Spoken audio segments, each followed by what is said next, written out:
Hey there, Lionesses. This is Bobby Carlton. I'm the publisher and editor in chief of Lioness magazine. And I'm also the founder of Innovation Women, an online speaker bureau for entrepreneurial, technical, and professional women. And today we are talking with Samantha Kelly. She is the director of the Women's Inspire Network. Yes, that spells out WIN for win. Yes. Welcome, Samantha. Thanks for joining us. Thank you so much, Bobby, for having me. And I'm so glad you saw what I did there. WIN. That's what I had in mind. Well, now I got to tell you, I felt like such a kinship with you because you tweet out under the handle Tweeting Goddess. And I fully admit that my favorite social media is Twitter. Brilliant. You know, there's so many people that actually don't realize the value of Twitter. So it's so good to hear that, because sometimes I feel like I'm banging the drum for Twitter like all the time, like, and they don't even probably know who I am, Twitter, like, and I'm like their biggest brand advocate. But it's only because I've seen so many powerful things happen on Twitter and change lives and change businesses. So, you know, well, I love it. You actually did a whole TEDx talk about how Twitter transformed your life. It did. It absolutely did. Yes. And I did. And, you know, it was funny. Just for anyone's listening who wants to do a TEDx talk, the funny thing was I was speaking at a totally different event, and the person who was organizing the TEDx in Oma was in the audience. So always, always, always do your best work when you're on the stage, and you never know who's in the audience.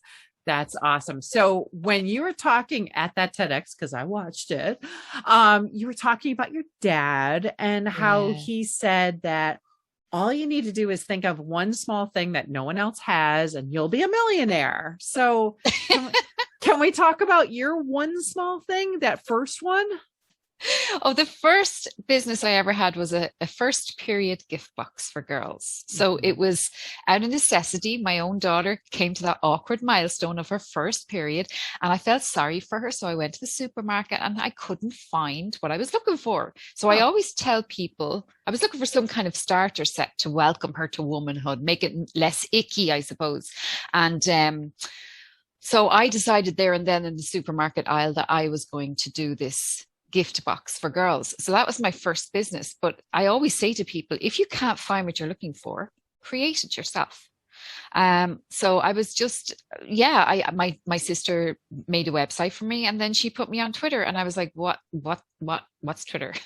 I had no idea. I barely had a Facebook page, like, and I was like, and so she kind of said, no, just market your business. And I was like, oh my goodness. And so as it happened, I took to it like a duck to water, and I decided it wasn't my strategy or anything like that to become the tweeting goddess. It was just, it started working for my business. It started working for Funky Goddess. I got on the media a lot. Journalists are there. People were there because it was something new. People like to learn when they go to Twitter. So I went on a show called Dragon's Den. It's like Shark Tank over there, I think. Yep. And that kind of was when I really saw the power of Twitter, because I actually cried on the show. So I was the girl that cried on Dragon's Den. But I saw the power of storytelling and the power of the human behind the business, and how people actually wanted to see that. So it kind of went from there. Yeah. And then I ended up being Tweeting Goddess after I sold my startup. Yeah. nice. So. Very nice. So you sold your startup. You're suddenly the Tweeting Goddess. All right, where does the Women's Inspire Network come in? Well, as a woman starting a business with no experience, no college education, no money, I had to kind of find all the information for myself. And to be honest, I found it difficult to find a woman who would actually help me or sit down and listen to my ideas. Yes. And it was actually men who sat down, had a cup of coffee with me, listened to my crazy ideas and gave me advice and stuff. So I was like, my purpose is to be the woman I needed to meet when I started my business. So there are so many good people out there. And I just felt, you know, if I'd had that little bit of encouragement, that little bit of, you know, and I used to go to networking events and I just didn't feel like I fit in. And I didn't like the whole formality of some of them. And I just wanted to be a woman in business and learn as much as I could to be the best at what I was doing. And I like being the best because I'm a bit competitive. You probably gathered that as well. So I decided to create my own network because I also felt isolated working online, working from home. Because my daughter, she's hard of hearing. She has 2 hearing aids. So there were a lot of appointments and stuff. So I couldn't always go to physical events and networking events. So I said, well, what about the other women who can't get to networking events all over the world and that are working from home? So I knew I couldn't be the only one. And I was right. I'm not the only one. And as it happened, the pandemic, of course, came along and our membership went up 28% because the other networks who they weren't able to meet in real life, but people still needed that connection and still had questions and still had ideas and still needed to promote their businesses. So yeah, I just created it really because I needed it myself, but also I know that it's not easy starting a business. It takes courage, it takes resilience, it takes a really good support network around you. So it's just been amazing because, there's so many questions we have and we have to keep learning. We have to keep adapting as well, as we know through the pandemic, Brexit, all those things. And I just like being there and being able to help these women to get to the next stage. And I want to bring them with me. I don't want to just go and be successful and leave people behind. I want to bring them with me and show them, look, this is how I did this, so that they can learn. Yeah. And I mean, the pandemic just interrupted women's businesses, women's careers. It helped you actually because you were ahead of the curve. But Yes. I'm curious, were there downsides to the pandemic for your network? I mean, you usually get together with everybody on an annual basis in real life.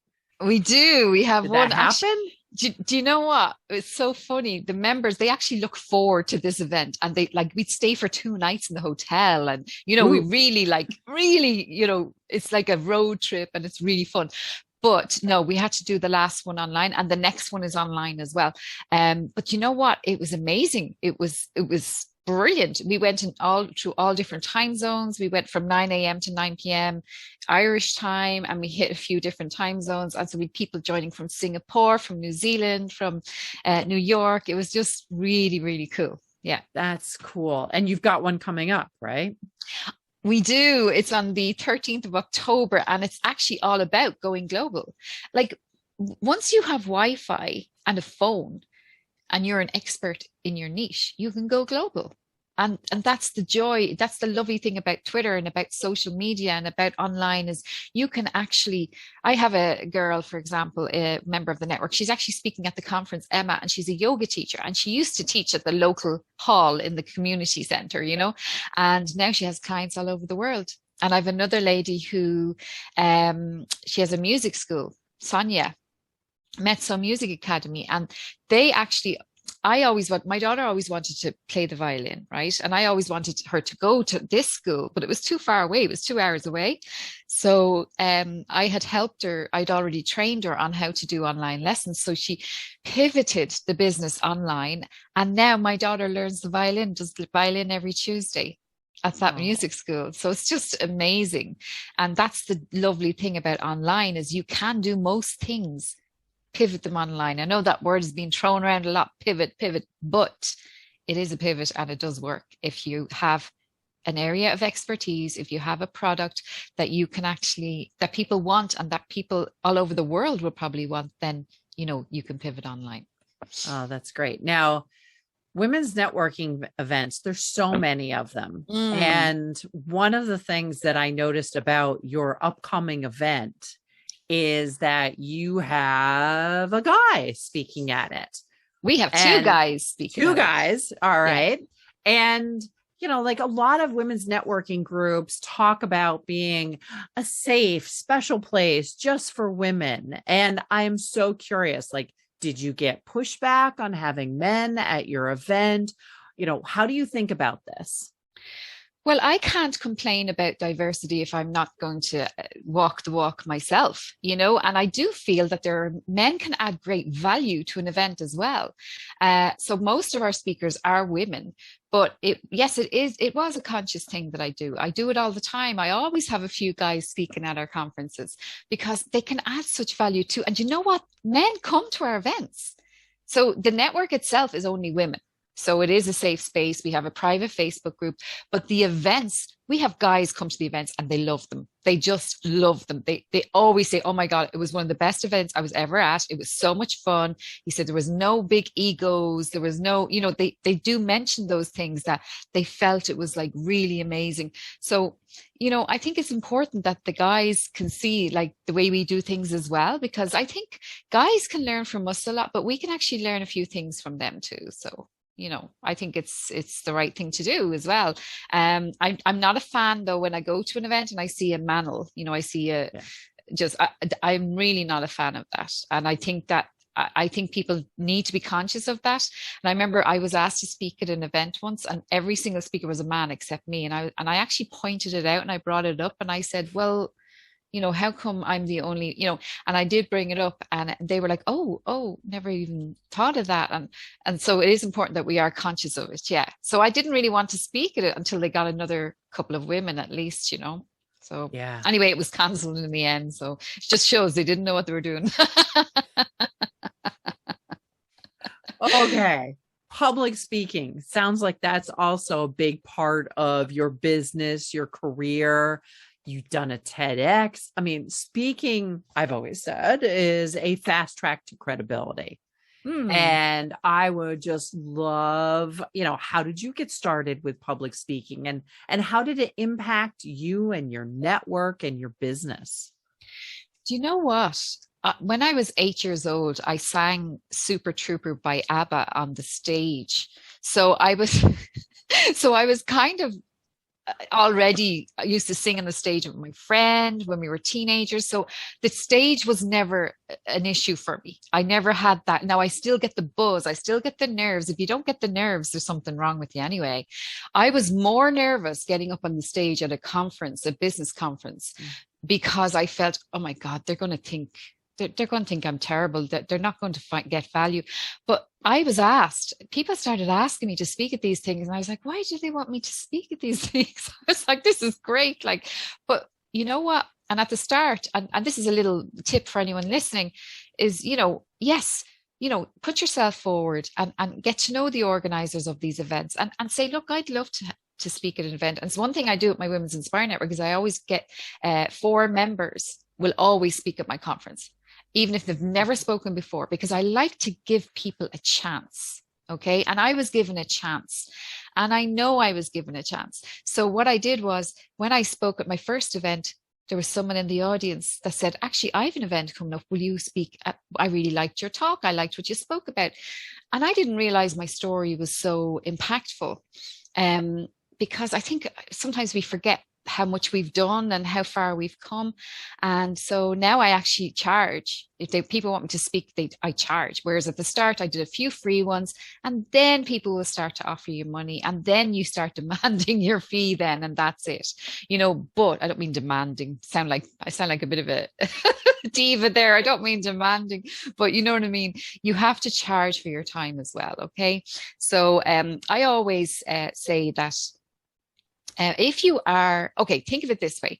If I came to you, Bobby, and I said, Bobby, someone has just dropped out and I need a speaker. I need you to speak on a topic for 20 minutes. What topic would that be that you could speak about? No problem, with no preparation, no PowerPoint. What could you speak about? Public speaking.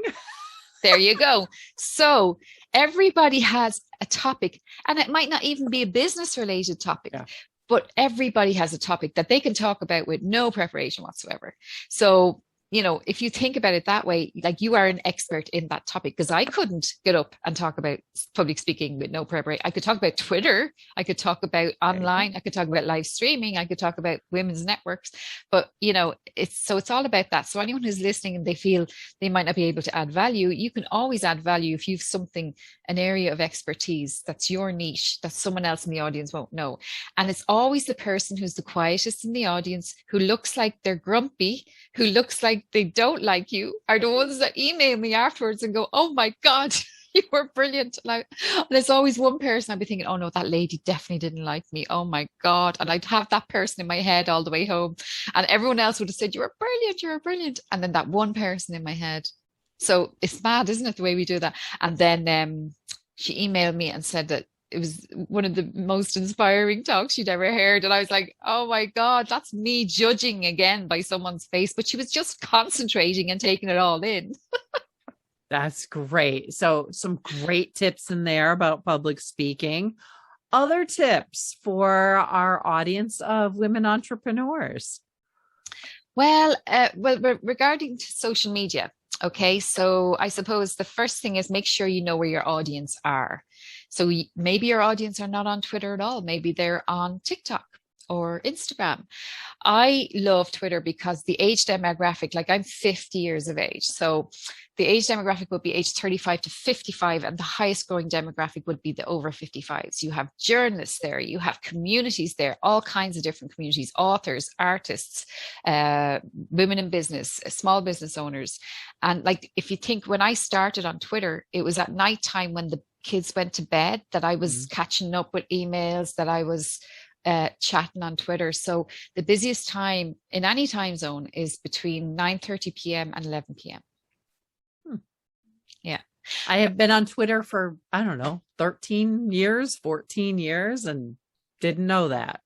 Well, that's what I find anyway, just from the past 10 years on Twitter. That's what I found, definitely, that my audience there at that time. Now, if you were a restaurant or if you were targeting women moms, a really good time is before the school run. So 10 minutes to school time finishing. They're sitting in their cars and they're scrolling through their phones. So think about what your audience are doing right now when you're deciding to put that post out. And Twitter in particular, I would do like 7 tweets a day for clients, because there's so many different times and different types of audiences on at different times. If it's B2B, Twitter and LinkedIn. If you want to show you're the go-to expert in your niche, Twitter and LinkedIn. If you want to build brand advocates around you, it's all about engaging with that audience and making them feel special. Surprise and delight your customers always. And if you're a female entrepreneur and you're thinking of starting a business, definitely join a network or a few networks. I'm a member of a few networks because I can't ask for support off others unless I support them back. And it's really important that we support each other, especially after this pandemic. And anyone who might be interested, I have a Twitter list called Irish Gift Ideas. So what I do is I add value to my audience, not just by giving Twitter tips or tips in general. What I do is I help others. And I actually have a Twitter list with Irish Gift Ideas on it because I wanted to help the people who'd suffered through the pandemic. So a lot of them actually sent me gifts and said that they got lots of orders because I was they were on my list. So, it's about helping others and, showing up, being consistent, stay top of mind. And if you have knowledge to share, share your knowledge, assist others, and be kind as well. Don't bitch about others. Don't tweet anything you don't want read in court. And just, keep it positive, keep away from controversy. Absolutely. Great advice. Thank you once again for joining us today. And folks, we've been talking with Samantha Kelly. She is the director of the Women's Inspire Network. Thank you. Thank you.